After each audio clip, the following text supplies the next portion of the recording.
So much more user friendly now. Look at this. I couldn't fly with the LiDAR on, so it's creating the power pole as an obstacle.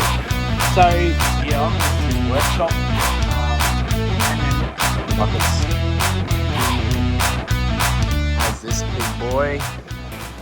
G'day guys, we're back here in China. This time we're seeing a few different things. We're seeing some operations. We're just going around having a look. We're going to take you along for the ride this time. It's going to be a bit different. We're not going to go and see the warehouse. We're not going to go and see the factories. This time we're going to take you out on the actual field, see how the drones are actually working out on the field, see some cool things. And we've got some pretty cool things lined up over the next few days. We've got different brands and everything like that. So come along, we'll take you for a ride. We flew over here this morning. We've got, we've been here a few times, but it's really now, it's awesome to see the things working out in the field. So we'll go for a ride.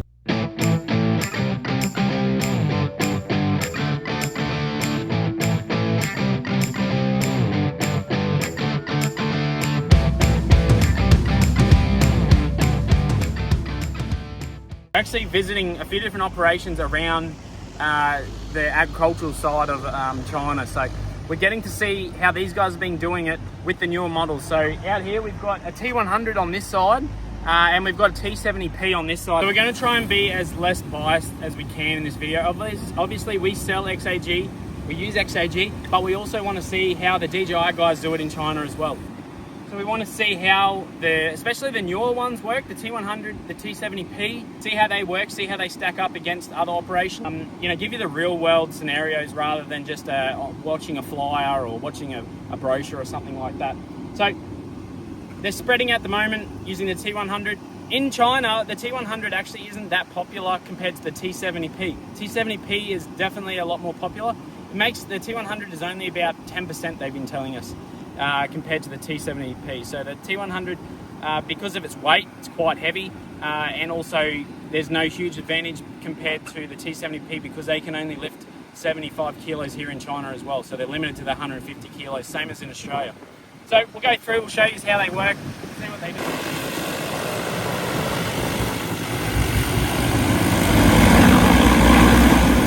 I'll tell you what, they don't muck around. Definitely so much quicker than the T50, way quicker. So he's emptying about, in that load, he's emptying about 75 kilos in that one run there. So it's probably, I'd say only probably 600 meters down to the end there. So he's emptying that one in that quite a short amount of time and then flying.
Let's try this LiDAR out. You see it's got LiDAR on here. So let's point it at the trees. Yeah, see that's pretty cool. See it's creating the map in front of it with LiDAR, creating the obstacles. They did have this off during the operation though because they said it was too sensitive. They said they couldn't fly with the LiDAR on, so maybe good for just marking out boundaries. He said he normally never flies with it on, so on the flat land, so it'll probably be very good for very hilly country. But yeah, it flies pretty good. So you've got like your AR camera, not your AR, your camera on here. You can go up and down.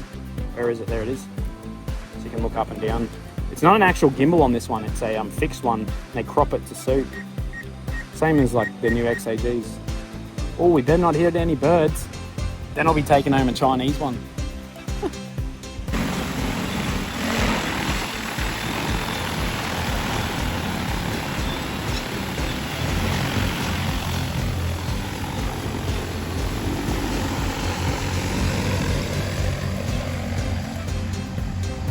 If you've ever wondered about some charging setups, I've seen some fancy ones in America, but this one takes the cake. I'd say workplace health and safety would certainly have a field day. I don't know where that, oh there it goes, the cable goes down here. I like the little carrying cart. That's how they get their fertiliser around. So you can see here they got the charging, they've got T70 batteries in here charging. They did say the biggest probably letdown was the weight of the batteries. Obviously they're very heavy, especially the T100. The T70 is definitely the most popular in China. Very popular. You can see they got the going straight to the mains here. Yeah, that's a top quality. Yeah.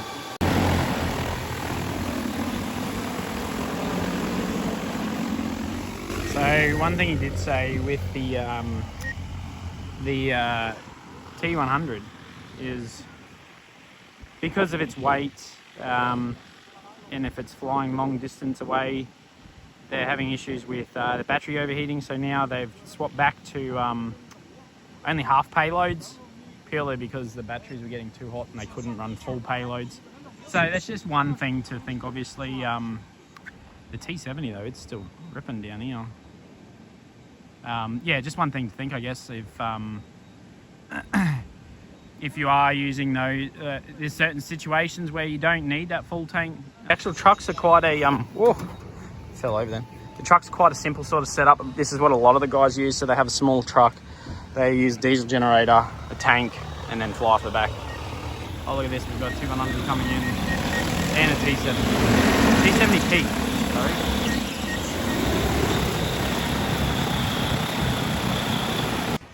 How's this for a backdrop art? Look how many, what are they called, those fan looking things? They're everywhere. Here comes T70P. Bit of insight on what they charge here per hectare. So he said he charges around, I think it was 18 RMB per 50 kilograms. Now he's putting this out at roughly 250 kilograms per hectare. So I've done a quick maths in my head. I don't have ChatGPT, it doesn't work here in China for some reason. Anyway, so we worked it out. He's roughly charging 90 RMB per hectare, which equivalates to probably around about 20 or 22, or actually a bit less, probably only around about $18, $19 per hectare. So that's what they charge for this spreading. So obviously a lot cheaper rates than in Australia, but they do have a lot lower operating costs obviously as well. And these guys work on these farms pretty much every day. So just a quick one before we go and see these other brands. I wanted to touch base on something, and I don't want to sound like an absolute we don't want to be biased because we sell one brand and we're looking at this other brand, but there is one thing that we want to point out. And to be honest, the T70P, I was quite impressed with that. I would happily own a T70P. It was unreal. Did everything I thought it would. It was quite quick. It was very quick actually. That T70P I thought was by far the better aircraft. Now, the T100 that we flew around, and we visited quite a few, to be honest, I was quite let down with it. I was expecting it to be absolutely unreal. But talking to a lot of people and even having a look online, reading a lot of this isn't online, by guys that sell it, this is operators. You'll see here, we've seen a lot of reviews where the battery just can't handle that payload. And to be honest, we've seen that in the field. We put out 3.5 ton, and the T100, it was struggling. At that 100 kilo payload, it would just drain those batteries very, very fast, and it would also heat up those batteries while in flight. Not while it's charging or anything like that, but while in flight, it just kept on heating up those batteries. We ended up having to reduce the payload to 50 kilograms. And talking to this operator, so this operator's been doing it for many years, he was saying that that was normal for the T100. After 3 flights, they always had to reduce the payload to 50 kilos. Now, I'm not saying this is, you know, we could have a different model here in Australia or something like that, but I just want to point it out because I know a lot of people have put deposits on these things. They are expecting to do broadacre spraying with these things, but everyone we spoke to, everyone we visited to in China said the T70P was by far the better drone for that broadacre. They said the T100 was more for short, high applications where it's putting out the product very quickly, or lifting applications and those sort of things, whereas if you're wanting to carry that high load for long distances, which is what most broadacre guys are doing, that's why they were using the T70P. In China, everyone we spoke to, the equivalates, they only sell 10% of the T100s only sell 10% compared to the rest are T70s. This is for the DJI range. So even the operator where we were flying with, he had one T100 and I think 20 T70s. So that's really saying something. Which we asked because, you know, we thought, the T100 would be by far the better aircraft, and I was quite surprised, as well as the guys we were with, that and everyone we spoke to, the DJI operators, said the same thing. T100 good for those short payloads like orchards and those sort of things, where it's putting that out because it's trying to put out that chemical as quick as it can.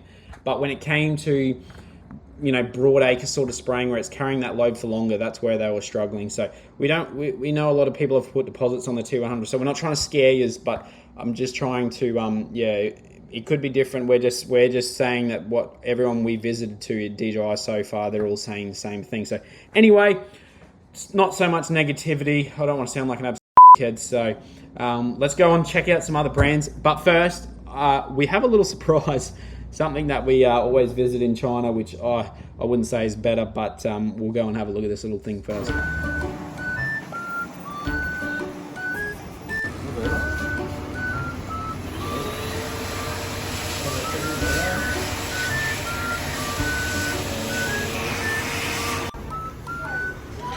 What are they? Are they like egg? Yeah. This would be very... It's like a cheeseburger at KFC. Wonder how much is actual meat in this. What do you got there? Chicken.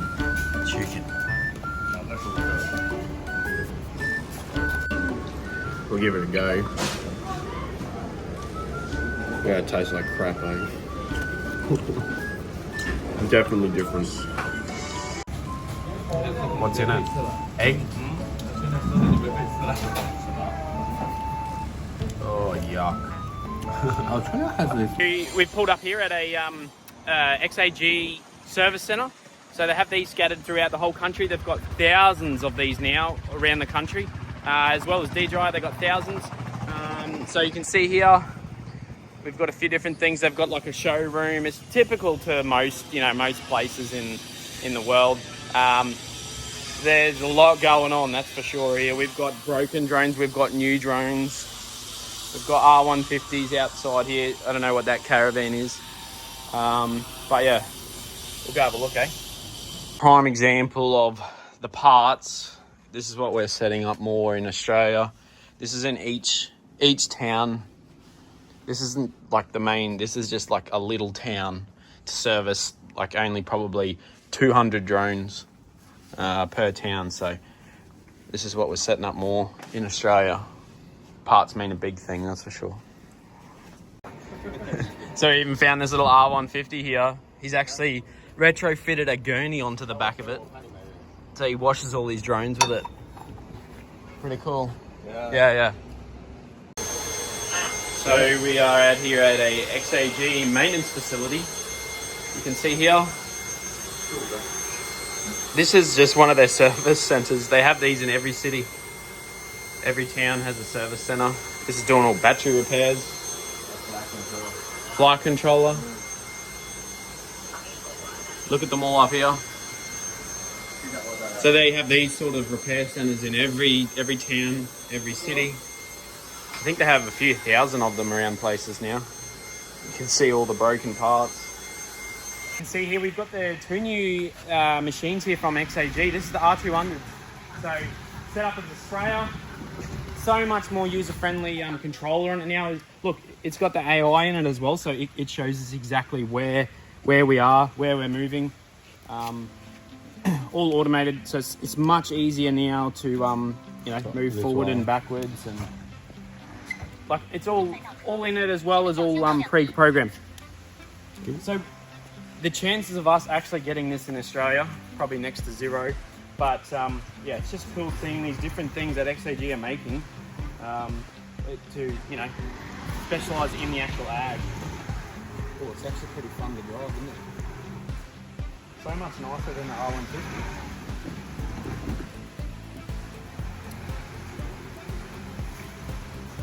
It's just a lot more user-friendly than the R150. Like, look, you can change, go into it. There's all your settings. Obviously, we're in China here, so it's. But yeah, and you can use this remote as well for the newer drones. Yeah, I just like the AI. That's pretty cool. So you can see what he's done here. He marked out this little line here. You probably can't see it. There's so many different lines there. Yeah, there it is. He just drove around it, a circle, and now he's going to hit start. That's pretty cool. And now it's just going on that one line that he drew.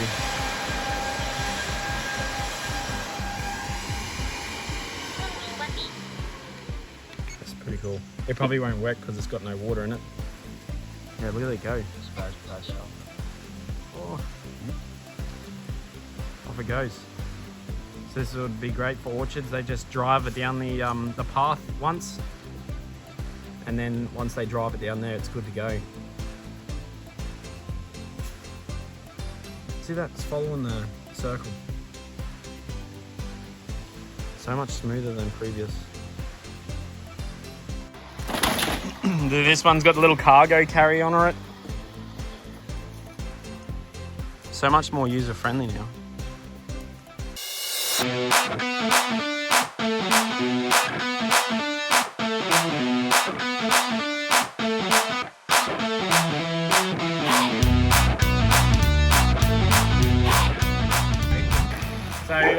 we're out here at the moment.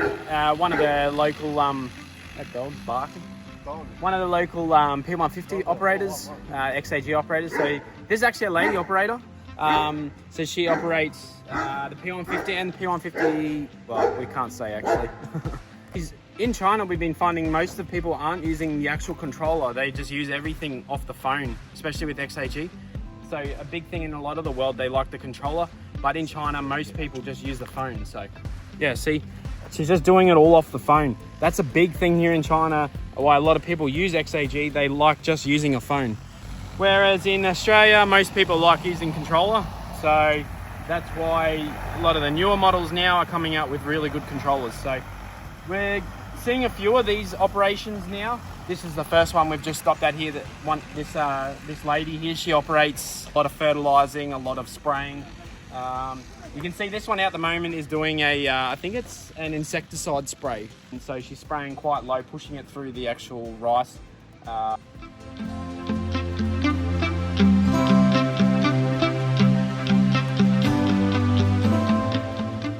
many hectares has she done on this one? So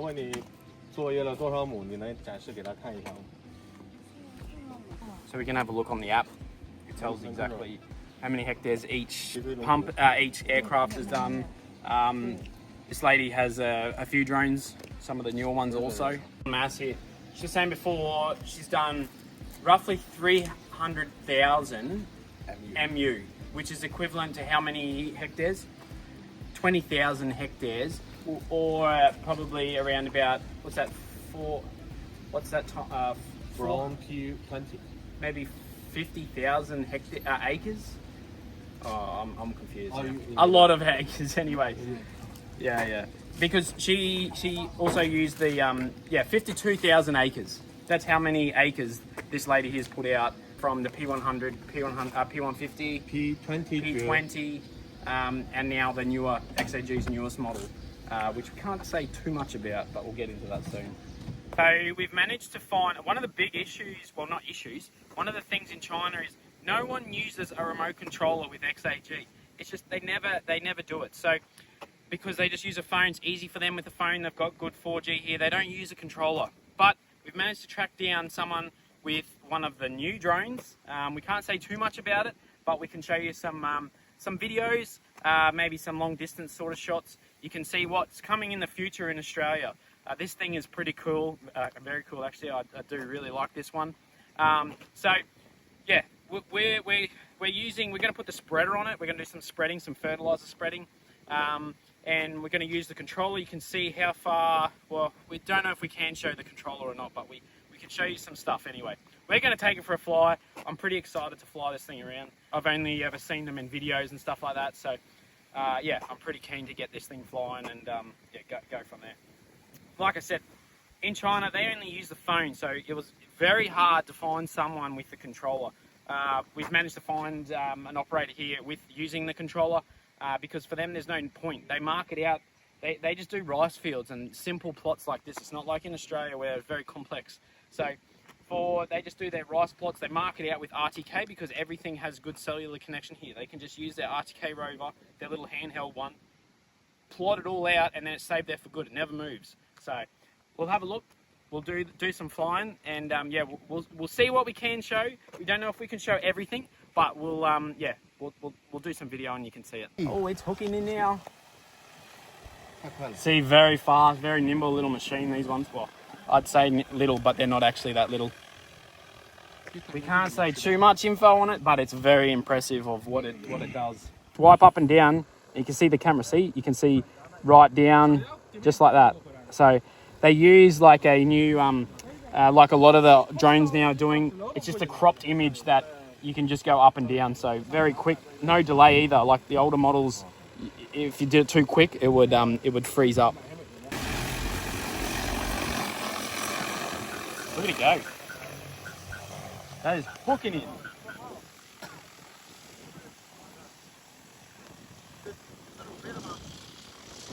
You can see now it's stopped at this.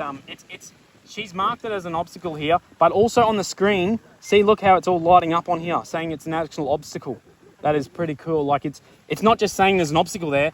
It's made like an actual obstacle AR, augmented reality or whatever it's called, on the actual screen. So very cool. Now, I don't want to go too much into this newer drone that we're looking at here, but this is just we want to show some things that what they're using this year in China, the P150P. We don't know when we're getting this model. We don't know if we're getting this model. But we just want to show what they used this year in China for their season, and it was quite impressive. I was very impressed with this model. This is why we stuck with XAG for so many years, because they're always bringing out new things. They're not copying other brands. They're always breaking that boundary sort of thing. But check out, this is how everywhere we drove, we've seen everyone waving these wands everywhere. This is how they spray fields. They do thousands of hectares like this, and this is why drones are so popular over in China, because this is the traditional spraying. So it was just unreal to see that drones jumped a long way. This is one of the ladies here. She's running her scooter off the XAG battery. Very cool. Very good. And then she goes and flies the drone all day. That's how she gets around. Very cool. Have a look at this for they live here, and then out the back here is a rice field.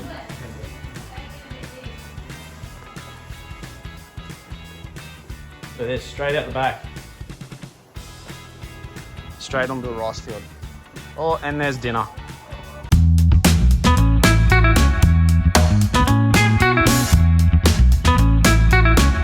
Have a look at this. We're at a box factory, so they make cardboard boxes here. So you can see they've got all the raw materials in here. So they've already pre-made the actual cardboard. Then they come around here, and you can see they're putting in the boxes over here, the raw material, like the cardboard. That's going through a printer, and then it also cuts it and pre-cuts it for the folding, so you can fold it up into an actual box. It comes out, goes on the pallet, and off it goes all over the world. You can print out whatever you want on it and all those things. Pretty cool. There is just hundreds of thousands of boxes in here. This is all to be sent all over the world. We're at the DJI dealership here. This is just one we found in the town here. The guys know him. Come inside, see what's in here. We got some, looks like T70 in here. Have a look at this one.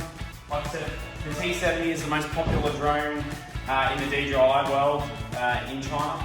They only run, they were telling us the T100 is only 10% of sales purely because it doesn't like carrying its load apparently. So the T70, very simple design, very similar to the T60, same radar. Well, actually I think it's different radar from the T70, but yeah, different from the T100 as well. It's got power banks, look at the big power bank here, so that a lot of the guys here are going away from generators, so they're running the power bank, which yeah, in Australia we do that now as well. Thousands of these service centres now. This is just a basic service centre. So this is what we're trying to implement across Australia as well, is having these sort of service centres across Australia, because it's getting a point now where like a lot of farmers are bringing this tech on in Australia too. So in China they sell tens of thousands of units. So that's why, you know, they need these sort of service centres all over the place. They get stuff sorted quickly. It's a bit of a graveyard out here. Look at the broken trains everywhere. Yeah. Look at them all down here as well. We've got a DJ, one of the DJI customers here. He's actually running this truck here. Look at all the look at all the lights and everything over it. It's pretty well set up. He's running a T60 in this. We did ask him why he's running the T70. He said there was no difference, so he just uses the T60. He reckons the T60 is reliable.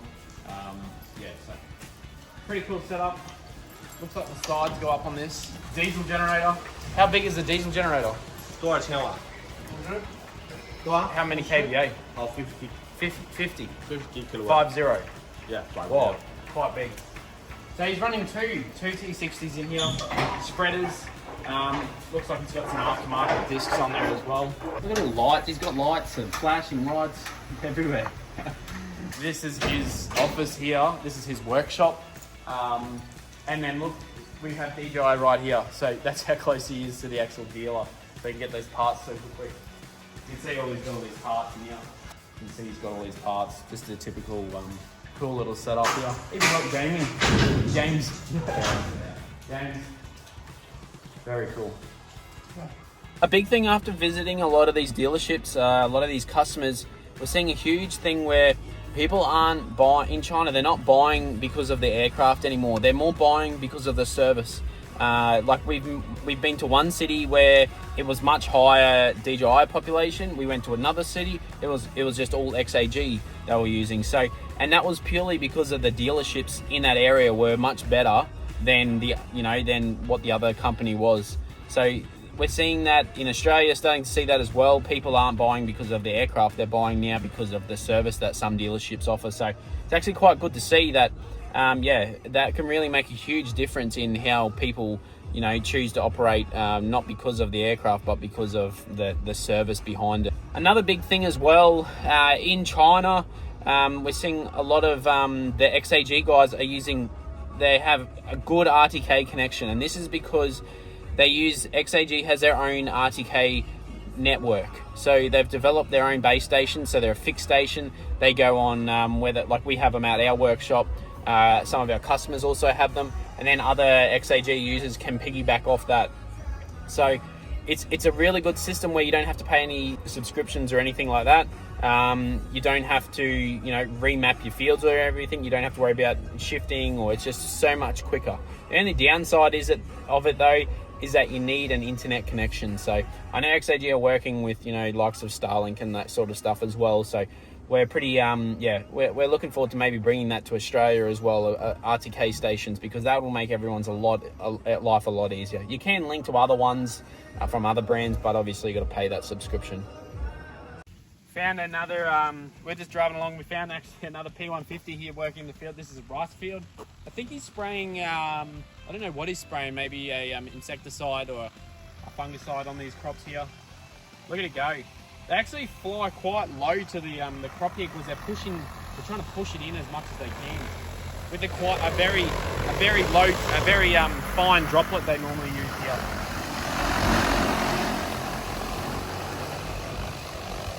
You can see the power lines in the back too. Look how many power lines there are for it.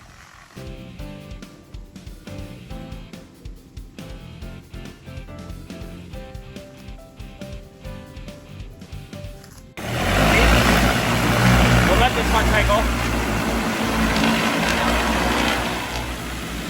actually the Chinese model P150 Pro. A little bit different, no major differences than the standard P150. You can see as well here, they do everything off their phone. That's a big thing. We've talked about it at a few different operations. They don't use the controllers here. They just use everything on the actual phone. So I don't know why. Maybe it's just easier. They rather the phones a bit smaller, but they don't like using the big controllers here for some reason. You can see he's out there now. He can see it all on his phone as well. Everything is all automated on his phone. This one here, we can see, oh, I broke something here. He's got a just a big bucket, and he's got an actual little pump here as well. Let me pick it up for him. So he's sucking out of this big bucket. He's pre-mixed in this bucket here, quite primitive. And then he's just got a sump pump on a battery out here, and that's how he's filling the drone up out there. So quite a very basic design. You can see over here too, they've got all their chemicals are in little tiny, very small little tiny jars here. So very small. They don't use much of your big drums here. It's all tiny little concentrated mixes. We better move out. I think he's going to take off.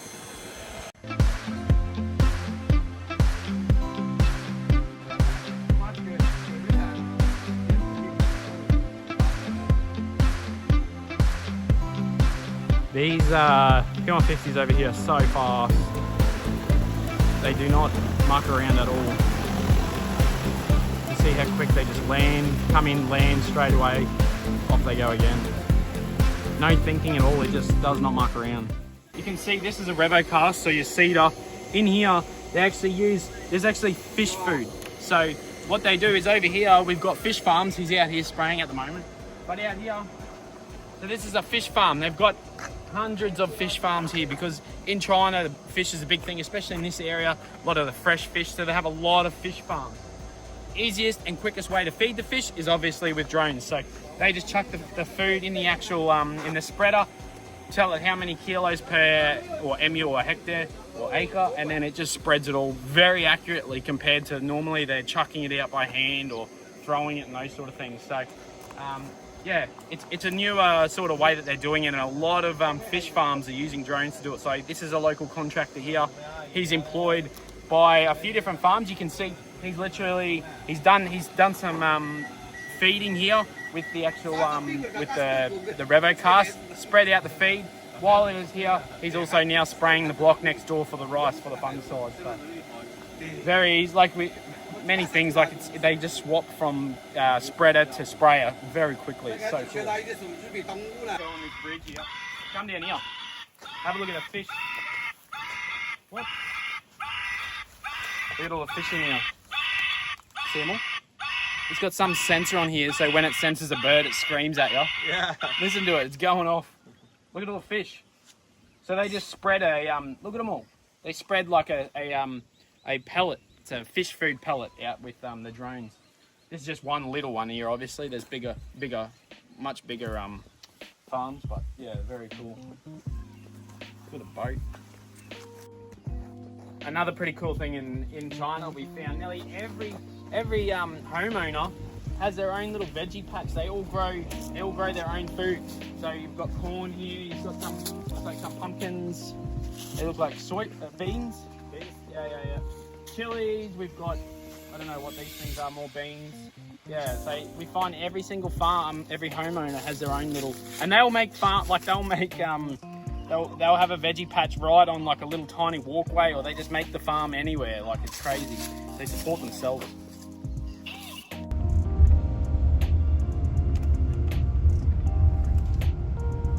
have a go at this. Look at the size of the generator in the back of this little minivan.